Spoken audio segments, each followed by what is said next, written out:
Hey everyone, Howard Gearhauser here with my dad, Dr. G.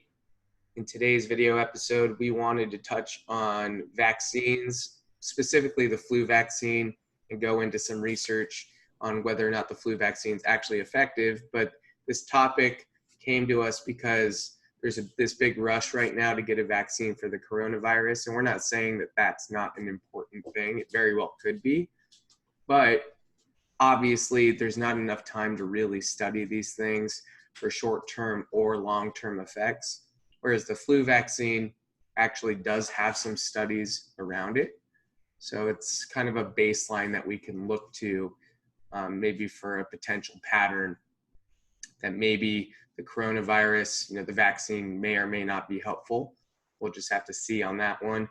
But let's talk about this flu vaccine and this latest research, and we will provide a link to this study. That way you guys can check it out in a bit more detail. But can you kind of summarize what this flu vaccine research is showing? All right, so this was a study that was just published this month, March of 2020. So it's a study, and it's a big study. And so one of the things in medicine and public health is we recommend people over the age of 65 to, definitely get a vaccine, because the morbidity and mortality in that group, if they get the flu, they're more likely to die and more likely to have complications from it. So there's a big push to vaccinate the elderly. And, it seems logical. They're at the greatest risk. Well, let's give them the vaccine. The trouble is the vaccines really, they are approved based on raising your antibodies. But just because a vaccine raises your antibodies to the particular virus that the vaccine is for, just because it raises your antibodies doesn't necessarily mean it's going to be effective against the flu, or it doesn't mean it's going to change your outcome. You need to do outcome studies of that. So that's why they do these studies. So this is a big study. It was from England and Wales, and they looked at millions of people, and their time frame was up until 2014. So they looked at the flu vaccine and what would happen when a person over the age of 65 got the vaccine or didn't. Did it affect the outcome, which is, did they have to go to the hospital or not? Did they die or not? So those are kind of big things. They tout, well, if you get the vaccine, you're less likely to be hospitalized, you're less likely to die. Okay? And that makes sense, and hopefully that is true, because the government tells everyone, babies, kids, pregnant women, all adults, and then old people, it tells them all to get the flu vaccine every year. Now, my problem with that is the flu vaccine is never proven to be good for your health long-term, because they don't do long-term studies. One of the reasons they don't do them is they say, well, it's unethical because we know this vaccine works. It's unethical to have a control group that doesn't get the vaccine. So, to me, it's all about money, and it's the drug companies love the vaccines because they're mandated by the government, and there's no risk to the drug companies because you can't sue them if it kills you or does something bad to you. You can't sue them. So for the drug companies, this is just a gold mine. Then the drug company uses their influence on the FDA and the CDC and the National Institutes of Health, that everyone's on board with promoting vaccines because they raise your antibodies but may not help your health. Okay, so basically, I'm sure you figured it out by now, this study published in the Annals of Internal Medicine showed that there was no benefit to people over the age of 65 to get the vaccine, didn't reduce hospitalizations, and did not reduce mortality. Yet, that's supposedly the reason we do the vaccine, is so that the flu doesn't kill us or the flu doesn't put us in the hospital. And yet the evidence shows no, it doesn't help. So it's a weird situation, and you can look at the coronavirus. The coronavirus is a different situation in that the coronavirus, possibly could be the product of weaponization of a virus. In other words, biowarfare. And so the idea of biowarfare is you make a virus that's deadly or sickens people as an instrument of war. So you make this vaccine, you make this virus so that it spreads rapidly and that there's no treatment for it.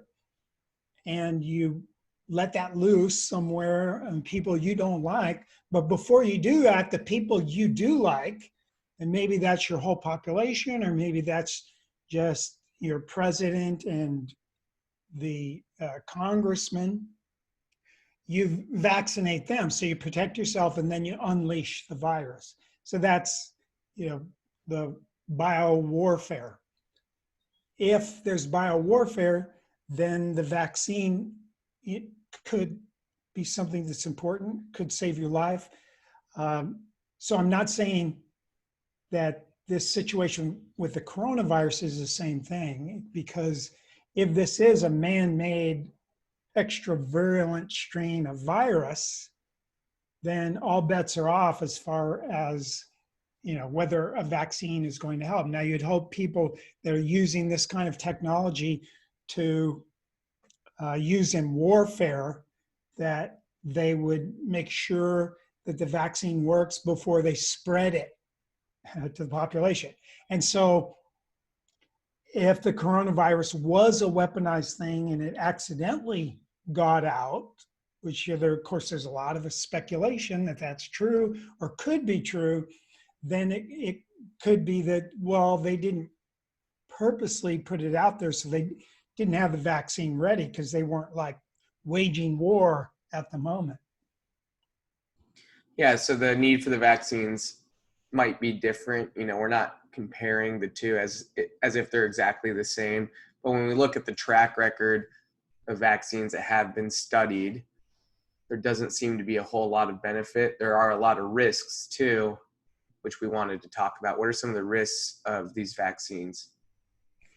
Well, there's risks to the immune system. There's risks, rare conditions that occur like Guillain-Barré syndrome, which is like an autoimmune type disease that affects the nervous system.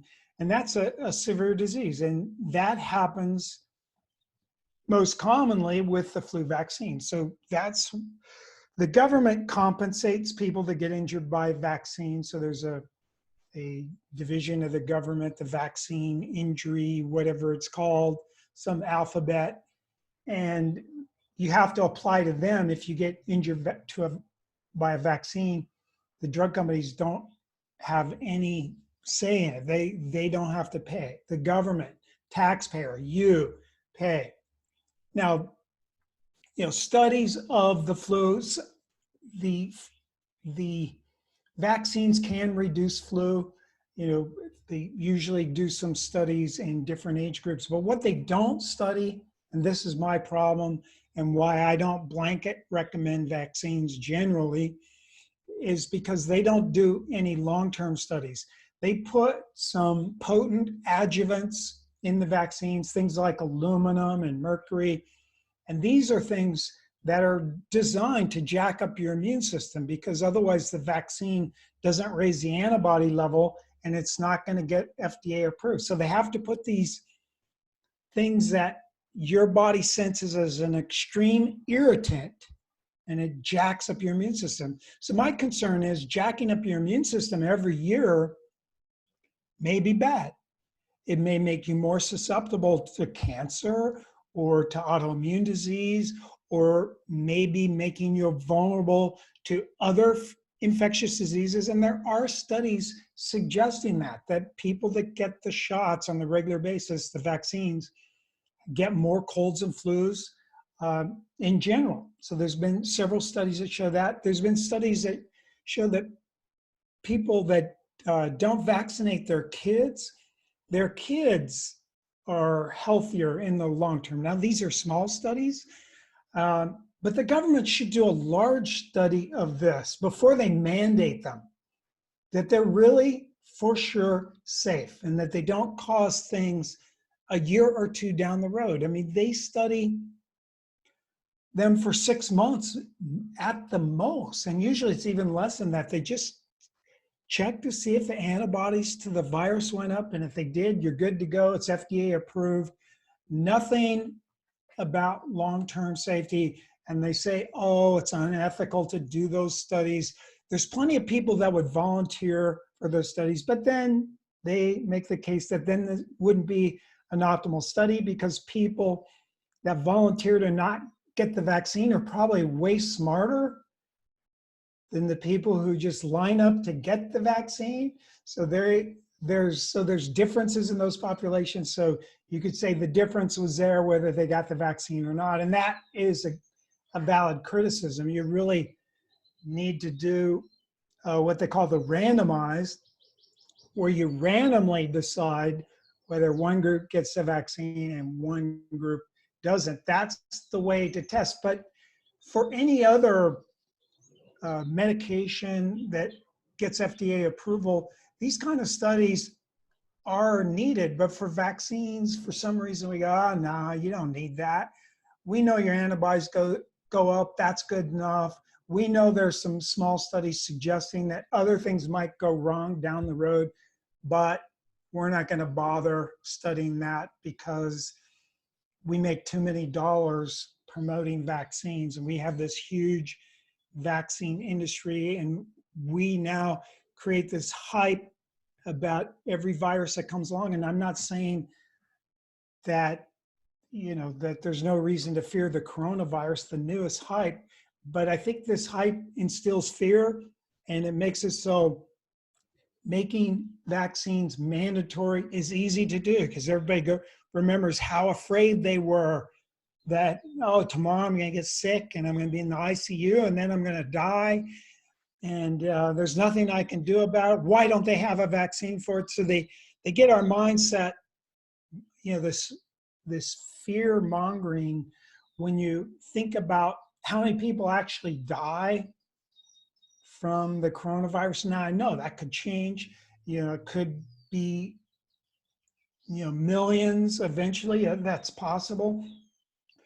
But at the peak in China, like there were a little over 100 people dying a day. Well, 26,000 people die every day from cancer.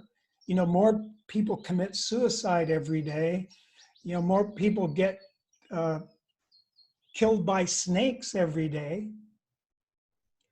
And, do we get totally upset about snakes? And hey, we got to exterminate every snake on the planet because a couple hundred people a day die from snake bites. We've got 8 billion people. So 100 is not a huge segment of that population. You're more likely to win the lottery than to get killed by a snake bite, or at this point, the coronavirus. Yeah, and it makes us just, have to think about it from the standpoint of so many people have died from the flu, continue to die from the flu. Coronavirus, like you said, is still early on, so we don't really know how that's going to play out. But worrying about it sure as heck doesn't help. So, these are just things that you can think about. It's not about fear mongering from our perspective. It's just our perspective, giving you some awareness, which is really important. Anything else you want to add? No, so just so you know, I don't get the flu shot because I think getting those adjuvants injected into you every year is a bad idea. I'm 66 years old and a doctor where they really expect us to get in line to get the flu shot, but I don't get the flu shots, and I don't get them kind of as a way to tell the government, through the pocketbook But not everyone is going to follow the lemmings off the cliff.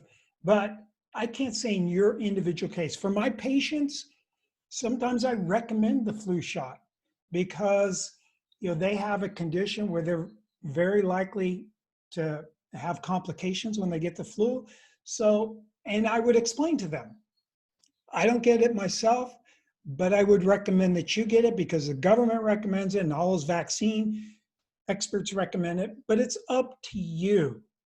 It's up to you. And I always follow my intuition. I try to use my intuition when I'm practicing medicine for others and when I'm deciding what to do for myself.